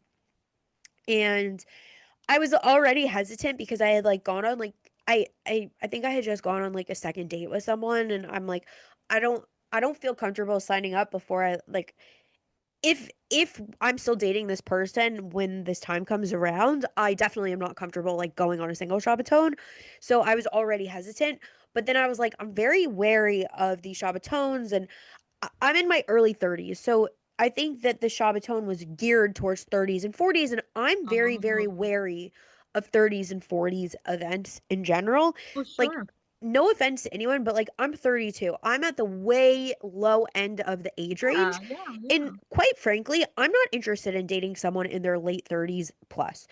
Mhm. So I'm interested in dating guys who are like around my own age, a few years older, a few years younger. Sure. I'm Hmm. not interested in dating someone with that large of an age gap. So Sure. she's like, "Oh, okay, let me ask my friend because she's one of the organizers Right. and she can tell me the types of guys that sign up because I'm like, I'm not signing up if every guy who's signing up is in their 40s. If there are Sure. guys in their mid to early 30s signing up, then okay, I would consider it. if things don't work out with this guy. And I kind of forgot about it because she never got back to me. And then a couple weeks ago, I was asking her, I was like, "Oh, did you end up going on that Chabatone?" And she's like, "Oh no, it got canceled." But she was like, Oh, I guess I can't remember the exact reasons. Maybe it's going to be happen a different time. But she right. said that the organizer was telling her, she's like, "Yeah, all the guys who were signing up are like 45." Oh, And yeah, so these like age range, it's very hard to get like a good age range where it's like appropriate for people to go and I mean, look, to get that right. it's it's It's doable. doable, but I mean, it's doable. hard.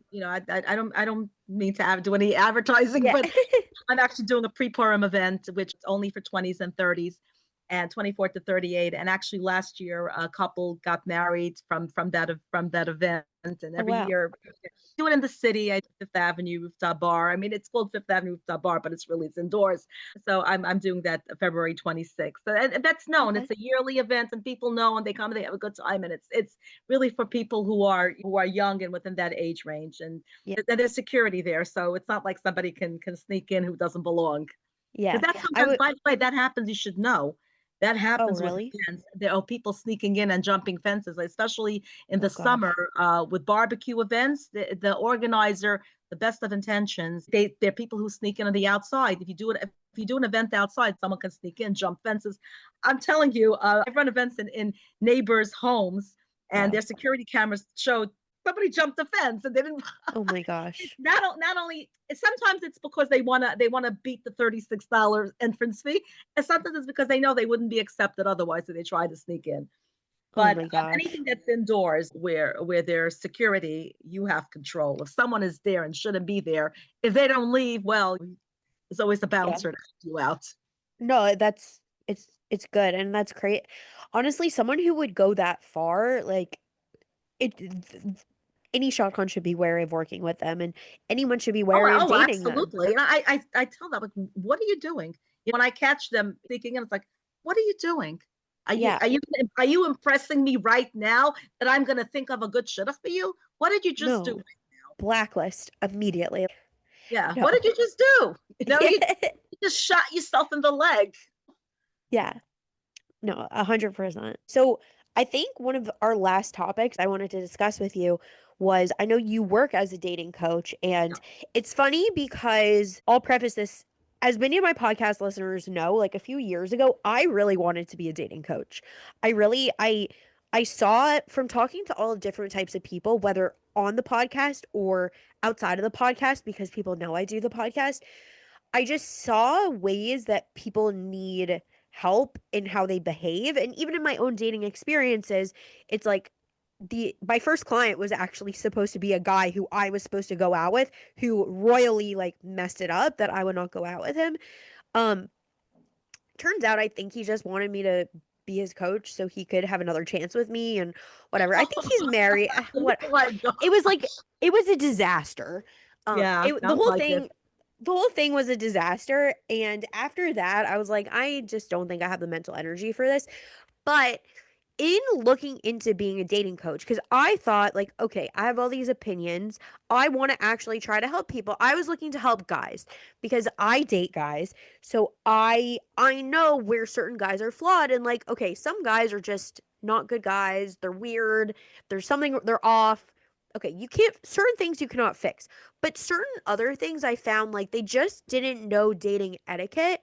And I thought with that, like I could help them or like talking things through. But so I thought, like, oh, as a woman who talks to a lot of people about dating and as a woman who has dated a bunch of guys, I thought, like, oh, this would be cool to like actually try to help people. So I looked into getting like credentials and what that would be, like taking courses or whatever to be a dating coach. And I was shocked to find that there are no courses, there are no credentials. So it's like, okay, so all of these dating coaches, and I have friends who have worked with dating coaches who charge, like, one of my friends, I think the dating coach charged her by like, it wasn't even by the hour to talk to her. It was like, I want to say by 5 minutes, but I think that's egregious. I think it was like by the 15 minute or by the 30 minutes. Like she would charge her like $50 per half an hour or something like that. Or I think that was an arbitrary number, something like that, where it was like, I think it was more even than $50 per half an hour.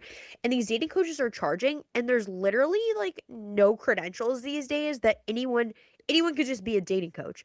And I know like you have a lot of opinions about that. So I wanted to ask your opinions on the Sure. whole dating So, coaching. okay. So legally, one does not need to have credentials, but yes, there are credentials available. There are certified dating coaches. No, one is not. Although years ago, we used to call it life coaching. That's what we used to call it years ago when I first became a dating coach. And in fact, it didn't even exist in the Orthodox world. It was when I started coaching, it was really in the secular world. I used to coach CEOs of companies who were running their own companies very successfully, but when it came to their own dating life, they were clueless. Back then, yes, you did need to be certified, but now over time you don't need to, and that's very dangerous, and it's very uncomfortable because everyone calls themselves a dating coach, and coaching can be powerful. But let's ask some hard questions. What training do they have? Okay, these are the questions that one needs to ask a dating coach. It's true. Nowadays, you don't need it. And for anyone, I remember when I became a dating coach, it was an 18-month course. Now, Wow. anybody can do it. So when someone chooses a dating coach, they should be asking, what training, what training do they have? Do they understand trauma? Because a lot of problems in dating, I would say a great percentage of issues in dating go back to trauma. Do they understand trauma? Do they know when someone needs therapy or just tips? Because really, a dating coach is not supposed to do therapy. They're not even supposed to cross into that area. They can give dating tips, but the second they see that someone needs therapy, they must refer the client to a therapist. And in fact, I prefer to work with clients that have a therapist because I don't want to cross over into therapy because I'm not a therapist. I don't want to play therapist. And I don't want to give anyone the impression that I am a therapist and, God forbid, practice quackery because that's not what I do. Yeah. Also, do they understand halacha when dealing with Orthodox Jews? And also, when someone decides they want to become a dating coach because they have a knack for it, they should have supervision, meaning they should work under a dating coach. It doesn't mean they have to sit there from 9 to 5, but they should try to sit in on a few coaching sessions just to get a feel for it. Who supervises them, at least in the beginning of coaching? Some people wake up one day, hang up a shingle, and say, I'm a dating coach. And we have created an industry where people with good Instagram captions are shaping life decisions.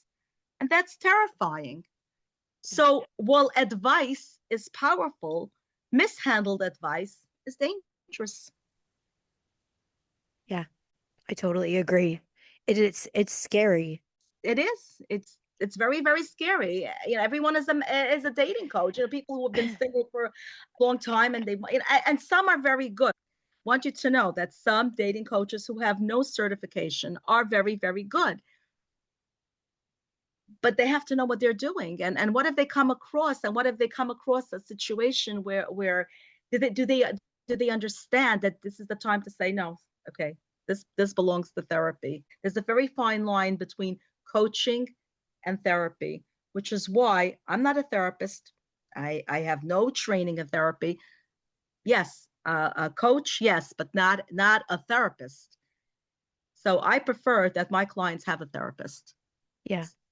I mean, I I don't, think I don't want to hurt therapy is, anybody, and I'm not looking to gain 100 clients. I mean, yeah. I'm out to help people. Yeah. And I think this goes back to a topic that I keep revisiting on the podcast is just people trying to take advantage of single people in a vulnerable state. Yes, so that's exactly the problem. That's exactly the problem. Why are there so many coaches out there? Everyone is a coach now too. It's not just the matchmaker and running single. Everyone is a coach. And Yeah. it's really exploiting singles, and singles think, oh, I'm going to speak to her or I'm going to speak to him, and and he or she is going to have the magic potion as to why I'm single. And they Yeah. don't. It's exploiting singles. It's exploiting on the pain. There is so much pain out there, and all this oversaturation. Look what's going on today. People are more confused than ever. they're remaining single. What's going on? Years ago, it didn't even exist. There were no dating coaches. We didn't have WhatsApp groups. We didn't. Yes, there were singles events. Singles events always existed. There were always gatherings. I mean, even going back in the day on Tubav, right? The women would get dressed up in white dresses and they would go dancing. So yeah, there were always singles events, depending on the era and the culture. But this oversaturation with a dating coach, I'm not even meeting people today who tell me they're not a dating coach. Oh, what's a dating coach, you know? Yeah. Yeah. Yeah, so I just think people need to be aware, and I it's scary also because I see these a lot of the times, going back to what you're saying about parental anxiety. I like to lurk in these Jewish women's Facebook groups, and just I don't really have anything to say, but I love lurking and seeing what people post. And I've seen so many You posts of and like, thousands of other people. oh my gosh, they're like, my I know. daughter is dating and we need who's a good dating coach? And then all the Yes. comments are just everyone promoting themselves. Yes. And Yes. it's Yes. like, your Yes. daughter doesn't need a dating coach. She just needs you to leave her alone. Like, Exactly. let her Exactly. be. Let her Yes. be. I'll talk to your daughter. I'm not going to charge you. I'll give her some chizuk. I'll, Uh-huh. I'll tell her, I won't charge you. I'm not a coach. Yeah, Listen to the by the podcast. way, they show up, a lot of dating coaches show up to singles events to pick up clients. Yeah, it's crazy. And they'll walk over to someone who's standing to the side who might be a little bit shy or maybe a little bit unsure of themselves, and they'll hand the card, and that'll be the magic potion. Call That should me, be and illegal. you'll be married within a month. That should be illegal. I mean, listen, I have recruited people to be podcast guests, but I think that's very different. I'm I not certainly, charging yeah. anyone. But it's fun. It's fun meeting other single Yeah, people yeah. and saying, "Oh, do you have bad dating stories? Want to come be a guest on my podcast?" But no, not the same at all.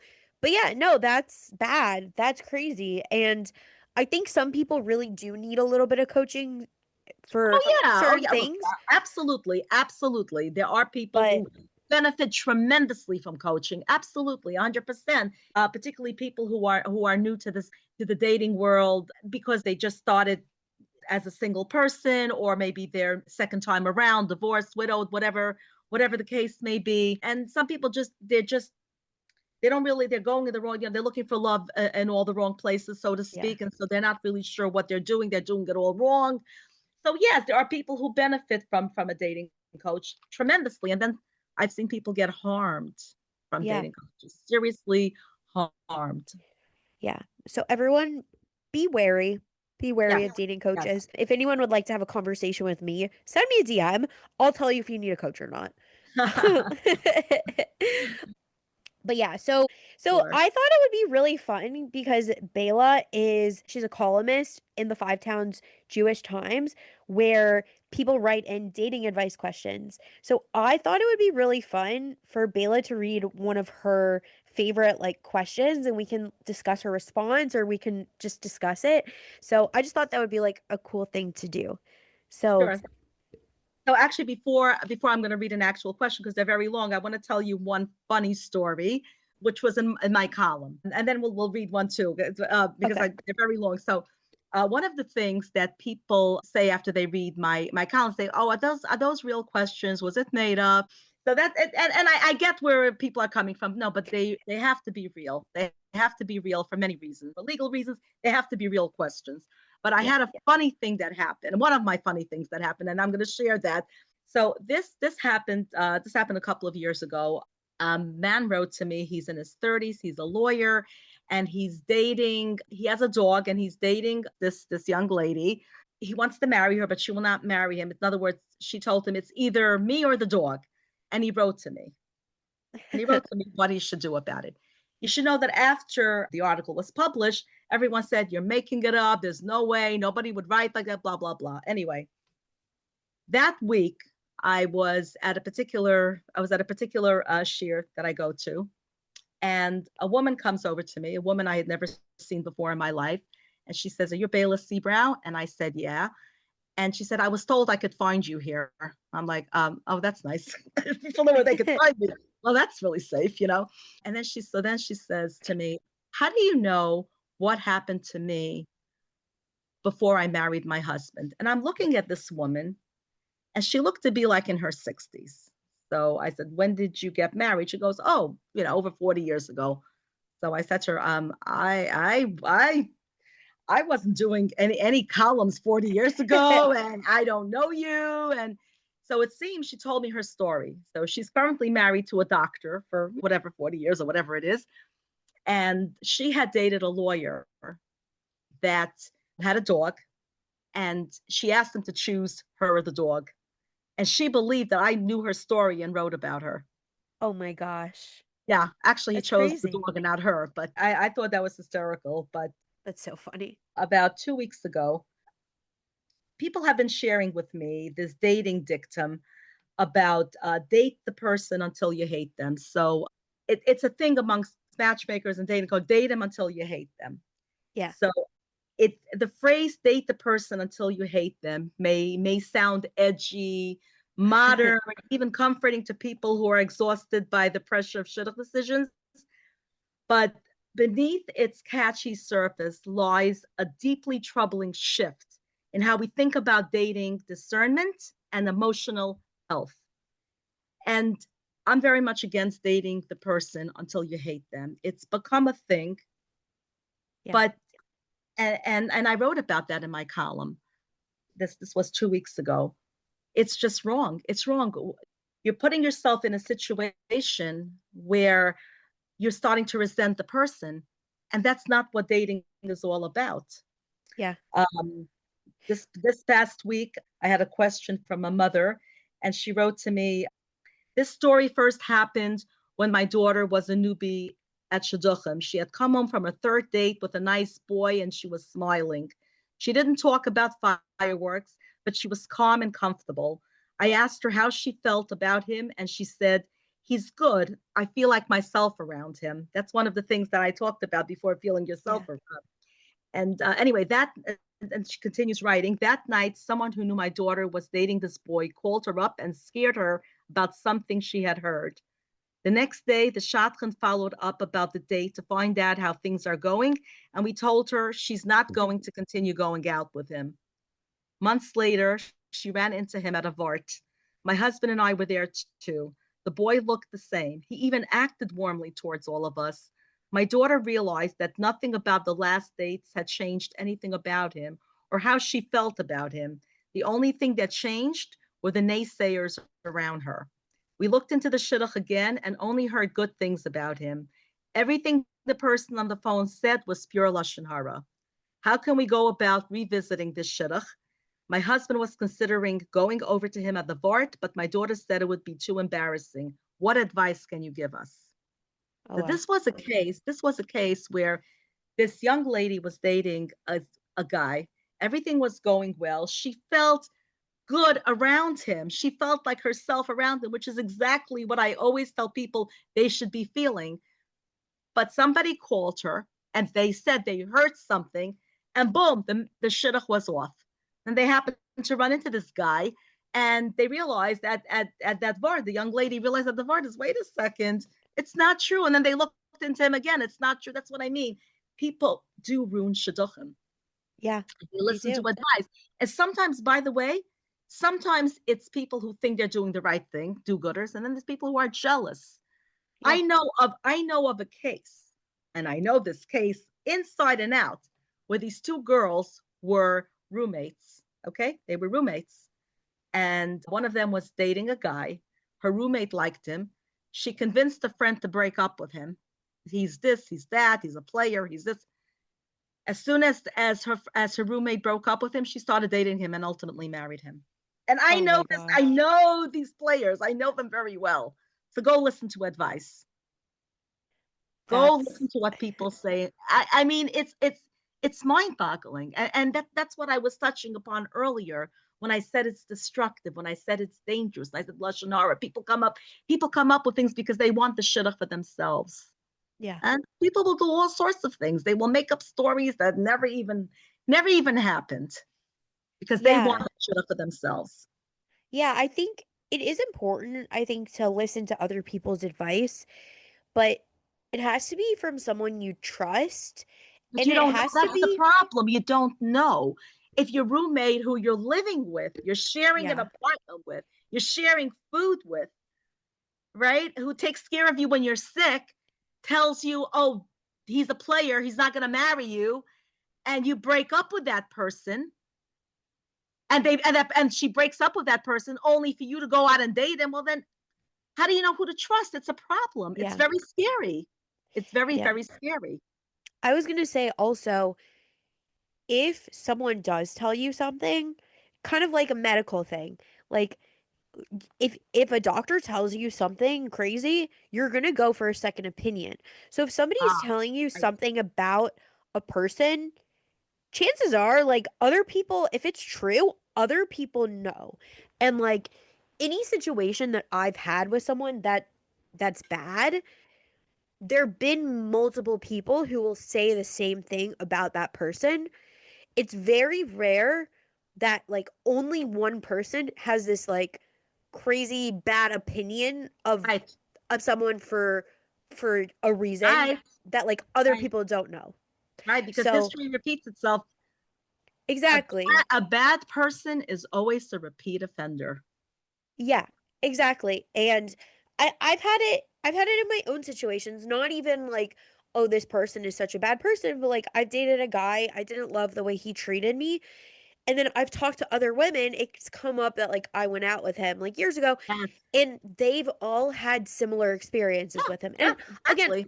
I'm not saying he's a bad person. I'm not saying he did anything bad. It was just things that I didn't appreciate. And other women have had that exact same experience. So now, if somebody asks me about him because he's somebody that I know, he's someone I went out with, I can say that and I'll tell them it's like, okay, go from your own perspective. I'm not saying he's a bad guy. This Right. was my experience.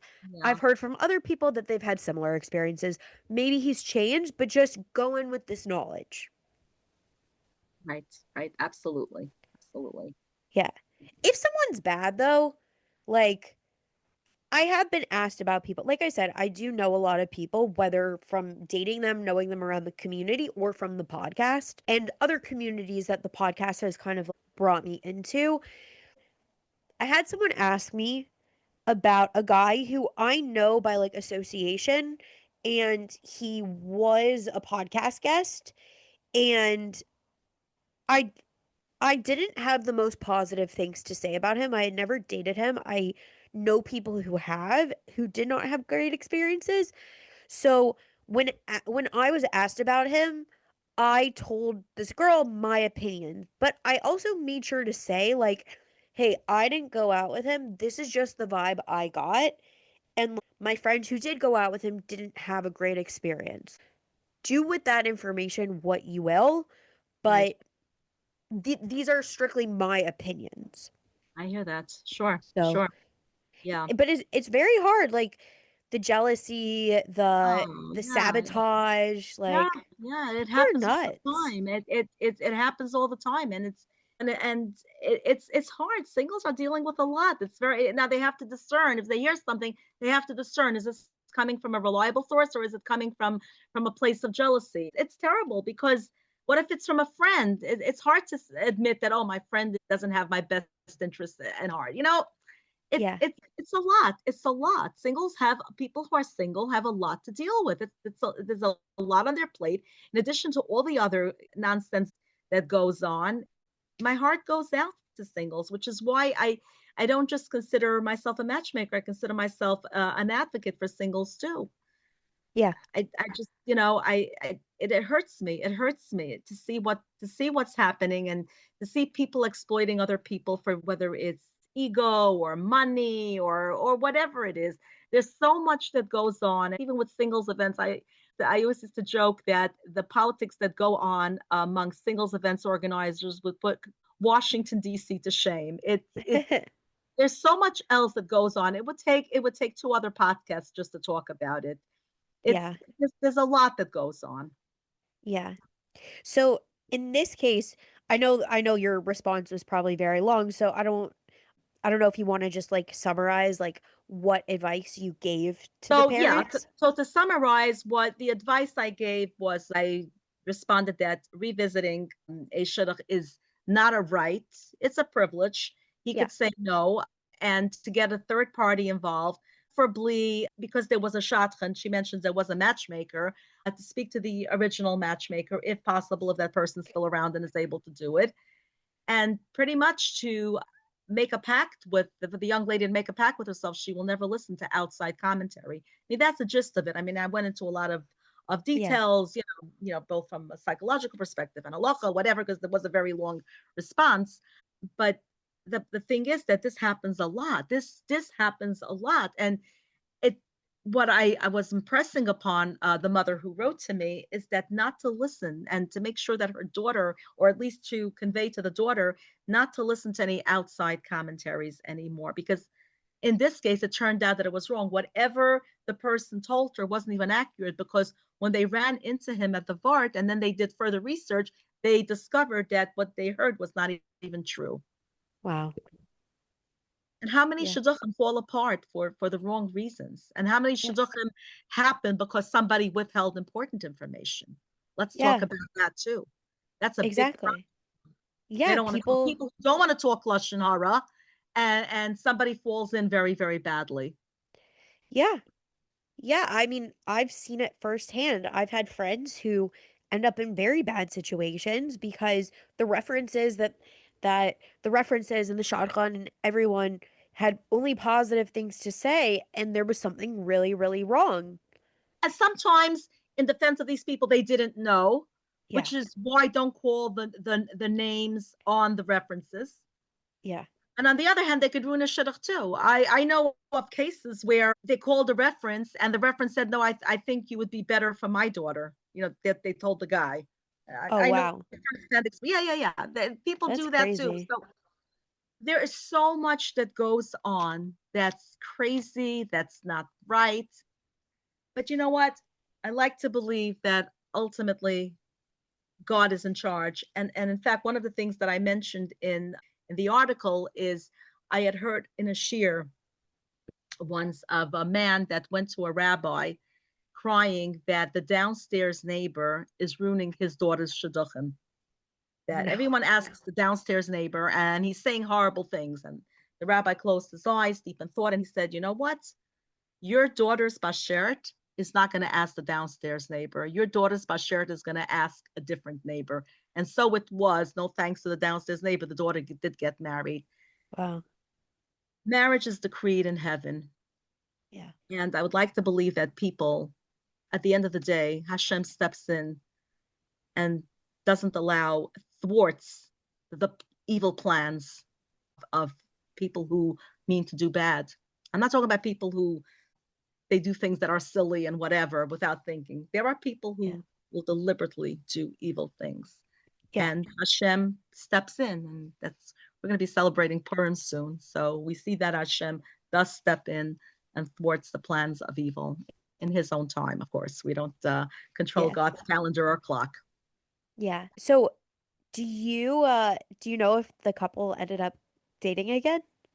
Well, this letter just came in. It was just published, so Oh, I okay. don't know. I don't always know the answer. I don't always know what's going to happen, meaning, whether they took my advice to the answer I gave them. Sometimes people do write back to me and they tell me they took my advice and they got married and they lived happily ever after. Sometimes they don't tell me anything because this column is anonymous. Oh, okay. Yeah. So I don't have the luxury of reaching out to them. And also it's just that's not part of that's Yeah. it's supposed to be. It's like a Dear Abby type of thing. Yeah. Is I don't know if I know who they are. I have to pretend like I don't know who they are. is your column available online that my Yes, listeners could go and take a look? yes. So it's 5tjt.com, and then you click on dating forum. Okay. I'll link it in my show notes. So if my listeners want to take a look at Bayla's column, I know I've been at Shabbat meals where there are a few different various Jewish newspapers where there are dating advice columns, and it's always fun. People at the Shabbat table will read them. I personally don't have subscriptions to any of the although they do have the papers in a lot of the shuls here. But yeah, They're available in it's a shuls lot of and fun. in supermarkets, and it's also available online. Yeah. 5tjt.com, and Yeah. just click on dating forum, and I'll you know. link it and everyone can read Bela's column and see all the details of everything. Bela, is there anything else that I know we hit a lot of topics, but is there anything else that we didn't discuss that you would like to discuss? Any any last parting thoughts? Yeah. I mean, we talked about we have more access than ever, but we have less grounded wisdom. And one of the things that I really want to say is that shidduchim is not content. It's not a marketplace, and it's not social currency. It's two souls joining. Really, when you think about what is a shidduch, what is a match? It's about two souls joining as one in building a Jewish home and future generations. And that requires integrity, confidentiality, and always remembering that God is in control and God is above us. It's not about more resumes. It's not about more groups. It's not about more opinions. And if we protect it, if those that are helping singles, whether it's event organizers, matchmakers, dating coaches, or just friends who have guests over at their Shabbos table, if we protect it very fiercely, the dating world would look very different. If we protected the dignity of singles very fiercely, the dating world would look so very different. We are losing the most important thing. We're taking dignity away from people. And don't take my word for it. Take an example from when there was no so-called crisis. The proof is in the pudding. Singles are human beings. Single men or women are human beings. They're not my singles or your singles or someone else's singles or your market or their market. It doesn't work that way. They're individuals. They want to find their bashert. Two souls joining as one. Let's all work together in doing the right thing. Never, ever, ever compromise the dignity of a single man or woman, no matter what. Think about what you're doing, whether this will help the single person. Could this help the single person? And that's really what it's about. It's not about what the matchmaker needs. It's not about what the matchmaker wants. It's about what's going to be helpful to the single man or woman. Yeah, I agree. As a single person, that's what we want. We want people who are genuinely looking out to help us and only offering us constructive actual help, not people who are just trying to exploit us, not people who are treating us like we're not people. Like at the end of the day, single people are people. Of course And they are. It doesn't. You're not identified by a single person. I mean, you're whatever you do for a living. You are who you yeah, are. You know. it's my Yes, marital yes, your status. marital status happens to be single. Okay, Yeah. but I check it off on my tax form. yeah, I check okay, it off at the doctor. But yes, other than that, like right. I'm You a have a complete life. person. I have a life. You Like, have a life. Exactly. yeah, Yes, and we can't lose sight of that, and no one should ever lose sight of that. yeah, I agree. Okay, Bela, I know we've been talking a lot throughout and giving advice, but can you give me and my listeners one piece of dating advice?